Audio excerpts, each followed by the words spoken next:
বন্ধু, এই পৃথিবীতে এমন মানুষ খুঁজে পাওয়া খুব কঠিন যার কোনো নেশা নেই।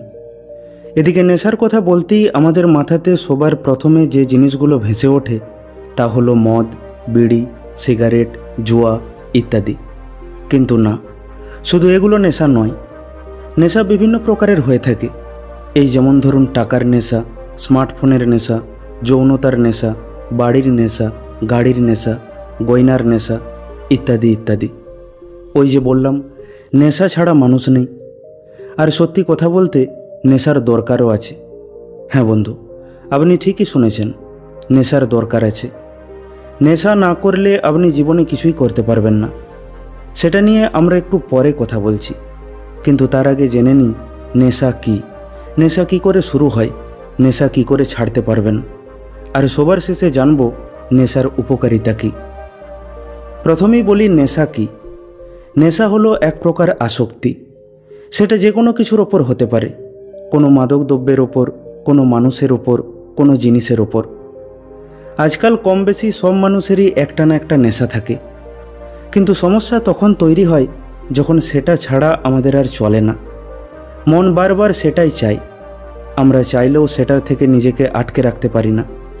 সেটা পাওয়ার জন্য আমরা সব কিছু করতে শুরু করি। আমরা মদ, বিড়ি, সিগারেটের জন্য ক্যাম্পেইন চালাই, মানুষকে সতর্ক করি।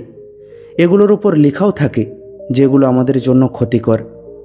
কিন্তু যেগুলো নিয়ে আমরা কথা বলি না সেগুলো হলো শোঅপের নেশা, ফোনের নেশা, শরীরের নেশা, টাকার নেশা। সবথেকে মজার বিষয় হলো, যারা মাদক দ্রব্যের নেশা করে তারা এটা জানে যে তারা নেশা করছে, কিন্তু আজ যে কোটি কোটি মানুষ ফোনের নেশায় মেতে উঠেছে তা তারা বুঝতেই পারছে না। আজকাল মানুষ যে শোঅপের নেশায় মেতে উঠেছে তা তারা বুঝতেই পারছে না। কি ভাবছেন এগুলো নেশা নয়? তাহলে এক সপ্তাহ ফেসবুক, ইনস্টাগ্রাম সহ সমস্ত সোশ্যাল মিডিয়া ছেড়ে দেখুন, আপনারও সেরকমই অবস্থা হবে যেরকম একজন মাতালের মদ না পেলে হয়। বিশ্বাস না হলে একবার ট্রাই করে দেখুন। একটা মাতাল মদ পাওয়ার জন্য যেমন সব কিছু করতে পারে, তেমনি আজ মানুষও টাকার জন্য সব কিছু করতে পারে। আজ এত দুর্নীতি কিসের জন্য বেড়ে উঠেছে? এই টাকার নেশার জন্য। এমন নয় যে তাদের কোনো কিছুর অভাব আছে, তাদের সব আছে। ঈশ্বর তাদের সব দিয়েছেন, তবুও আরও চাই। সেটা যদি অসৎ উপায়ে আসে সেটাও চলবে, কিন্তু টাকা চাই। এটা নেশা ছাড়া আর কি হতে পারে? এছাড়া শোঅপের নেশা। আজকাল সবাই এই নেশায় এতটা নেশাগ্রস্ত যে তাদের কোনো হুঁশই নেই। সবাই সবাইকে দেখাতে ব্যস্ত। একটা সময় ছিল যখন মানুষের টাকা থাকলেও সেটা দেখানো তো দূরে থাক, কাউকে বুঝতেই দিত না। আর আজ যার সত্যি সত্যি টাকা নেই সেও সবাইকে দেখাচ্ছে আমি বড় লোক। আর এই দেখানোর জন্য যদি ধার করতে হয়, ঋণ নিতে হয়, সেভিংস নষ্ট করতে হয়, তাও ঠিক আছে, কিন্তু দেখাতে হবে।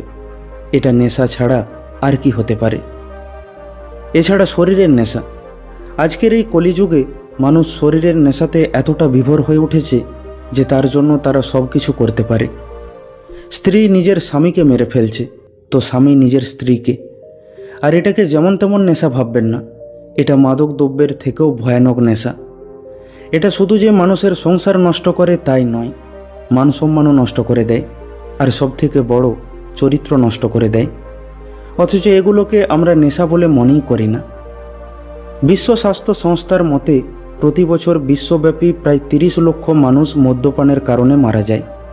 কিন্তু কোথাও উল্লেখ থাকে না প্রতি বছর কত মানুষ টাকার নেশায় মারা যায়, শরীরের নেশায় মারা যায়, লোভের নেশায় মারা যায়।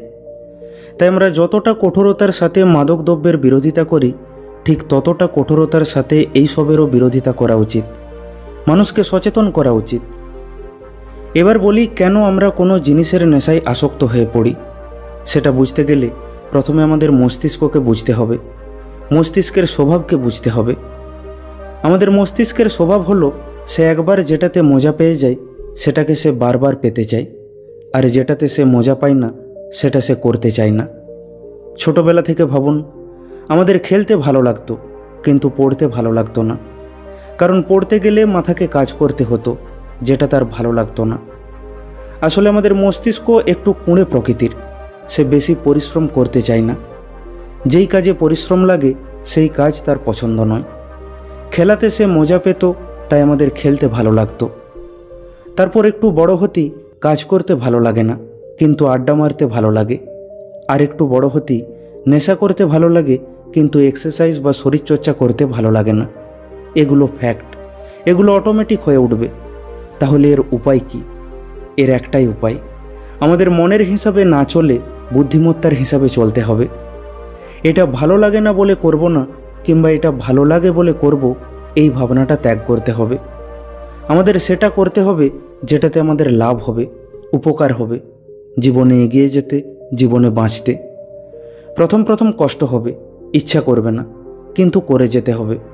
তাহলেই ধীরে ধীরে এগুলো আমাদের অভ্যাস হয়ে উঠবে। একটা কথা মনে রাখবেন, খারাপ অভ্যাস নিজে নিজেই গড়ে ওঠে, কিন্তু ভালো অভ্যাস গড়ে তুলতে হয়। এবার জানব নেশা কি করে শুরু হয়। যে কোনো কিছুর শুরু হয় একবার দেখতে যেয়ে, একবার ট্রাই করতে গিয়ে। এক শায়ের বলেছিলেন, बस एक कदम गलत उठा था राहे शौक में, मंजिल मुझे तमाम उम्र ढूंढती रही। মানে আমার লক্ষ্য আমাকে খুঁজতে থাকে যে কোথায় চলে গেল। কেবল আমার একটি ভুল হয়েছিল, যে ভুল পথে একটি পদক্ষেপ বাড়িয়েছিলাম। স্মোকিং, ড্রিঙ্কিং এগুলো আমরা একবার ট্রাই করতে যাই, এরপর যখন মজা পাই তখন আরেকবার ট্রাই করতে যাই। এইভাবে কখন যে আমরা সেগুলোর শিকার হয়ে যাই তা আমরা বুঝতেই পারি না। আর একটা সময় পরে গিয়ে আমরা সেগুলোর প্রতি অ্যাডিক্টেড হয়ে পড়ি। এবার প্রশ্ন হলো, মজা কেন পাই? কারণ তখন আমাদের মস্তিষ্কের স্নায়ুকোষ থেকে ডোপামিন নামক এক হরমোন বা রাসায়নিক নিঃসৃত হয়, যা একটি নিউরো ট্রান্সমিটার হিসাবে কাজ করে, যার ফলে আমাদের মুড ভালো থাকে, আমরা আনন্দ অনুভব করি। আসলে এই নেশাটাও হলো এক প্রকারের অভ্যাস, যেটা বারবার করার ফলে আমাদের অভ্যাসে দাঁড়িয়ে যায়। এরপর যখনই আমরা এগুলোর থেকে মজা পাই তখনই আমরা এগুলোর লোভে পড়ে যাই। এই যেমন ধরুন, মদ খেলে কিংবা যৌন মিলনে লিপ্ত হলে একটা সাময়িক মজা পাওয়া যায়। এবার যখন আমরা একবার সেই মজাটা উপভোগ করে নিই তখন আমাদের মস্তিষ্ক বারবার সেটাই চাই। আমরা একবার কৌতূহলবশত অশ্লীল ভিডিও দেখতে যাই, মাস্টারবেশন করতে যাই। তারপর যখনই আমরা সেটার থেকে মজা পাই তখনই আমাদের মস্তিষ্ক সেটা পুনরায় পেতে চাই। এরপর আমরা যত তাকে এগুলোর যোগান দিয়ে যাব তার চাহিদা তত বাড়তে থাকবে। স্মোকিং আর ড্রিঙ্কিংয়ের ক্ষেত্রেও এটাই হয়। আগে যেখানে একটা সিগারেটে কাজ হতো, এখন সেখানে 10টা সিগারেট লাগে। আগে এক প্যাকই কাজ হতো, কিন্তু ধীরে ধীরে এমন হয়ে যায় যে একটা পুরো বোতল না খেলে আর নেশা হয় না, বা আর সেই মজাটা পাওয়া যায় না। এভাবেই শুরু হয় নেশার বা অ্যাডিকশনের।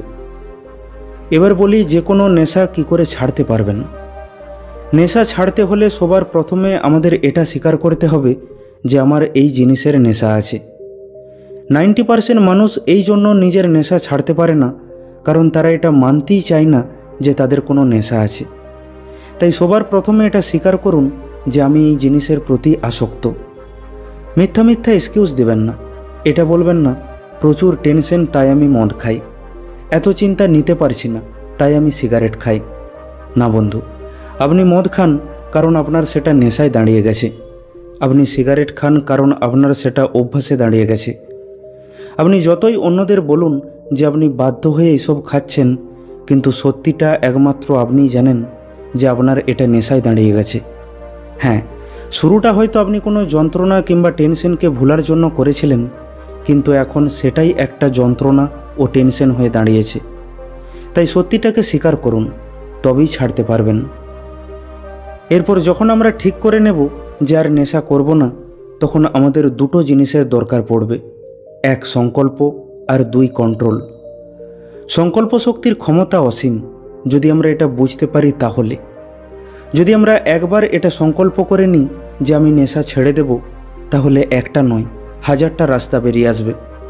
তেমনি যদি অজুহাত দিতে শুরু করি, তাহলেও একটা নয় 1000টা অজুহাত বেরিয়ে আসবে।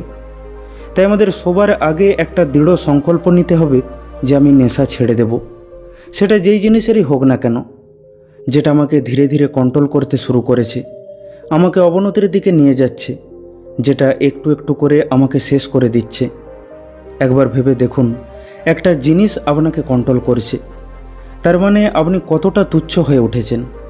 আপনি এতটা তুচ্ছ হয়ে উঠেছেন যে সামান্য একটা মদ, বিড়ি, সিগারেট আপনাকে নিয়ন্ত্রণ করেছে, আর আপনি না চাইতেও সেটা করে যাচ্ছেন। কিন্তু আপনি এতটাও সস্তার নন। আপনার ক্ষমতা আপনি জানেন না, আপনার উইল পাওয়ার আপনি জানেন না। আপনি চাইলেই সব সম্ভব। ভেবে দেখুন, আগে আপনার নেশা ছিল না, তাই বলে কি আপনি বেঁচে ছিলেন না? তাই বলে কি আপনি টেনশন কাটিয়ে উঠতে পারতেন না? তাই সংকল্প নিন যে আপনি এগুলো ছেড়ে দেবেন। এবার 2 হচ্ছে কন্ট্রোল। দেখুন, এটা যেমন একদিনে গড়ে ওঠেনি, তেমনি একদিনে চলেও যাবে না। এখানে আপনার নিজের উপর কন্ট্রোল রাখতে হবে। প্রথম দিন ছেড়ে থাকাটা বেশি কষ্টের হবে, দ্বিতীয় দিন ইচ্ছাটা প্রবল হয়ে উঠবে, তৃতীয় দিন থাকতে পারবেন না, চতুর্থ দিন মাথা কাজ করবে না, পঞ্চম দিন অসহ্য লাগবে, ষষ্ঠ দিন মনে হবে নিকুচি করি সংকল্পের, আজ তো খেতেই হবে, সপ্তম দিন মনে হবে যা হবে দেখা যাবে, আমি আর পারছি না। কিন্তু এখানে আপনাকে নিজের উপর কন্ট্রোল রাখতে হবে। এই 7 দিন যদি আপনি নিজেকে কন্ট্রোল করতে পারেন, তাহলে আপনি নেশাকে ছাড়তে পারবেন। আর এইভাবে যদি 21 দিন থাকতে পারেন, তাহলে আপনি 100% নেশা ছেড়ে দিতে পারবেন। কারণ ততদিনে আপনার শরীর সেটা না পেয়ে সেটা ছাড়া থাকতে শিখে যাবে। এটা শুনতে যতটা সহজ লাগলো, আসলে কিন্তু এতটাও সহজ নয়, কিন্তু অসম্ভবও নয়। চেষ্টা করলে অবশ্যই পারবেন। কিন্তু এই 21 দিন ভুল করেও সেখানে বা সেই সব মানুষের কাছে যাবেন না যেখানে এইসব নেশা করা হয় বা যারা এইসব নেশায় আসক্ত। না হলে আপনি কিছুতেই নিজেকে কন্ট্রোল করতে পারবেন না। যদি পারেন, এই কটা দিন এমন জায়গায় বা এমন মানুষের সাথে থাকার চেষ্টা করুন যাদের সামনে আপনি এগুলো খেতে পারবেন না বা এই নেশাগুলো করতে পারবেন না। সাথে সাথে এই 21 দিন খালি বসে থাকবেন না, নিজেকে কিছু না কিছুর মধ্যে ব্যস্ত রাখবেন। কোনো কিছুর মধ্যে ডুবে থাকার চেষ্টা করবেন, হারিয়ে যাওয়ার চেষ্টা করবেন। এমন কোনো কাজ, এমন কোনো হবি যেটা করলে আপনি সেটার মধ্যে ডুবে যান, হারিয়ে যান, সেটা করার চেষ্টা করবেন। বেশি সমস্যা হলে ডাক্তার বা বিশেষজ্ঞের পরামর্শ নেবেন। আপনি চাইলে সব কিছুর সমাধান বেরিয়ে আসবে, কিন্তু আপনাকে চাইতে হবে। আচ্ছা, কখনো ভেবে দেখেছেন যেই টেনশনের কারণে আপনি আজ নেশা করেছেন, হয়তো সেই টেনশনটা কালকে দূর হয়ে গেল, কিন্তু তখন যদি এই নেশাটা টেনশনের কারণ হয়ে ওঠে, তখন কি হবে? এতক্ষণ আমরা জানলাম নেশার অপকারিতা সম্পর্কে, এবার আমরা জানব নেশার উপকারিতা সম্পর্কে। দেখুন, একটু আগেই বললাম নেশা হলো একটা অভ্যাস, যেটা বারবার করার ফলে আমরা তাতে আসক্ত হয়ে পড়ি। তাহলে ভাবুন, আমরা যদি জেনে শুনে এমন জিনিসের প্রতি আসক্ত হই যেগুলো আমাদের জীবনকে সুন্দর করে তুলবে, তাহলে কিন্তু নেশা উপকারী হয়ে উঠবে।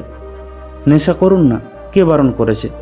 নেশা করুন পড়ার, নেশা করুন সফল হওয়ার, নেশা করুন শরীরচর্চা করার, নেশা করুন খেলার, গান গাওয়ার, ব্যবসা করার। ইনফ্যাক্ট যত সাকসেসফুল মানুষ হয়েছে সবাই কোনো না কোনো নেশায় নিজেকে আসক্ত করেছে। সচিন তেন্ডুলকরকে ক্রিকেটের ঈশ্বর বলা হয়, কারণ তিনি ক্রিকেটের নেশা করেছেন। বিরাট কোহলি এই জন্য ক্রিকেটের কিং হয়ে উঠেছেন, কারণ তিনি ক্রিকেটের নেশায় নিজেকে ডুবিয়ে রেখেছেন। ঠিক তেমনি শাহরুখ খান অভিনয়ের নেশায় আসক্ত, আম্বানি ব্যবসার নেশায় আসক্ত, স্টিভ জবস টেকনোলজির নেশায় আসক্ত ছিলেন, তবেই তিনি অ্যাপেলের মতো কোম্পানি প্রতিষ্ঠা করতে পেরেছিলেন। লতা মঙ্গেশকর গানের নেশায় আসক্ত ছিলেন, তবেই তিনি এত বড় সঙ্গীত শিল্পী হতে পেরেছিলেন। এই পৃথিবীতে যত সফল মানুষ হয়েছেন সবাই নিজের নিজের কাজের নেশায় আসক্ত ছিলেন। নেশা ছাড়া সফলতা পাওয়া সম্ভব নয়। বাস নেশা এমন করুন যেমন রোগটাও সফলতার হয়, শান্তির হয়, সুখের হয়। বন্ধু, আশা করি ভিডিওটি থেকে আপনি কিছু শিখতে পারলেন। ভিডিওটি কেমন লাগলো কমেন্ট করে অবশ্যই জানান। ভালো লাগলে লাইক করে দিন আর আপনজনের সাথে শেয়ার করে নিন। আর প্রতিনিয়ত এই রকম শিক্ষামূলক ভিডিও পেতে এখনই আমাদের ইউটিউব চ্যানেলটিকে সাবস্ক্রাইব করে নিন। খুব তাড়াতাড়ি ফিরে আসব অন্য একটি শিক্ষামূলক ভিডিও নিয়ে। ভালো থাকুন, সুস্থ থাকুন। ধন্যবাদ।